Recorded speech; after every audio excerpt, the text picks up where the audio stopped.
Shalom bien-aimés dans le Seigneur, que Dieu vous bénisse, qu'il vous garde et qu'il vous protège.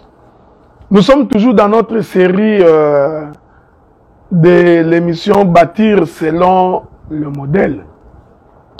Alors nous allons vous donner quelques informations vous permettant de comprendre les choses de Dieu.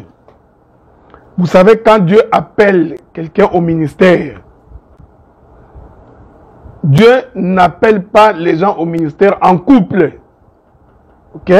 Donc, l'appel ministériel, Dieu appelle toujours quelqu'un, un individu. Souvenez-vous du prophète Samuel.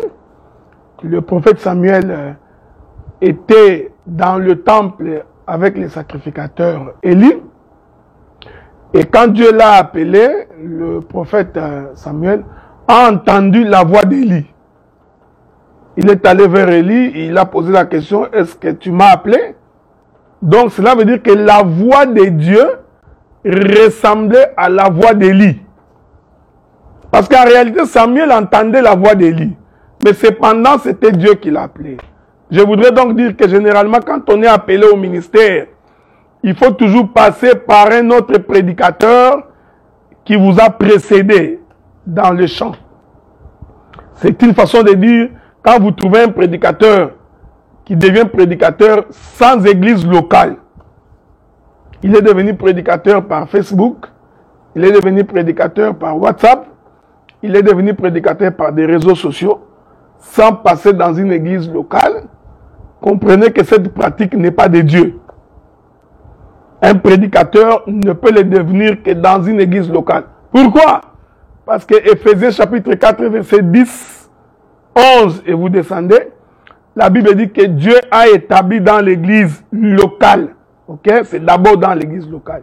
Le ministère, l'apostolat, le prophète, le docteur, l'évangéliste et le pasteur. Donc, quand on veut devenir ministre de la parole, on passe par par l'église locale.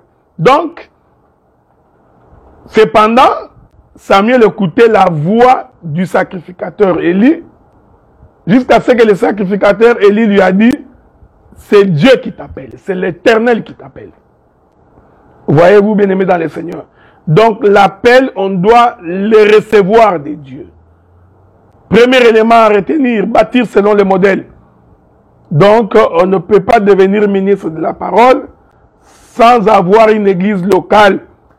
Donc tout ministre de la parole doit avoir une historique d'une église locale dans laquelle il a évolué. Premier élément.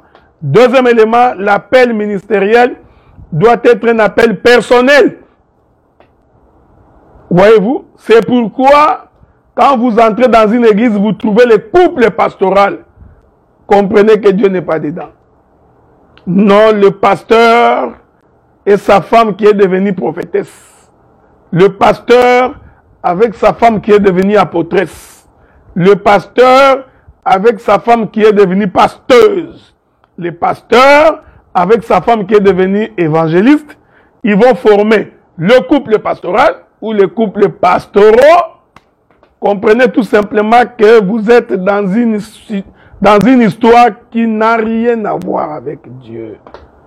Il s'agit d'une association d'un homme avec sa femme. Donc, vous êtes là en face d'un couple présidentiel. Donc, l'appel, c'est l'appel du ministère. C'est un appel personnel. Alors, je vous conseille, bien aimé dans le Seigneur, quand tu vas dans une église, tu commences à trouver que la femme du pasteur commence à prendre de plus en plus de la place. Il prend de plus en plus de la considération. Il est en train d'élargir sa tente dans l'église. Faites attention. Vous êtes à la limite du tolérable. Bientôt, vous allez vous écarter de la voix de Dieu.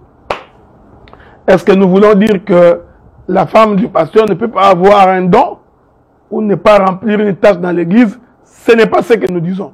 Mais s'il le fait parce qu'il est la femme du pasteur, vous êtes dans le faux. Que la paix de Dieu soit avec vous. Que Dieu vous bénisse. Que Dieu vous garde. C'est votre frère, le docteur Adela Randaye. Voulez-vous nous joindre? Nous sommes à Ottawa et nous sommes à Montréal. 819 208 40 50. Que Dieu vous bénisse.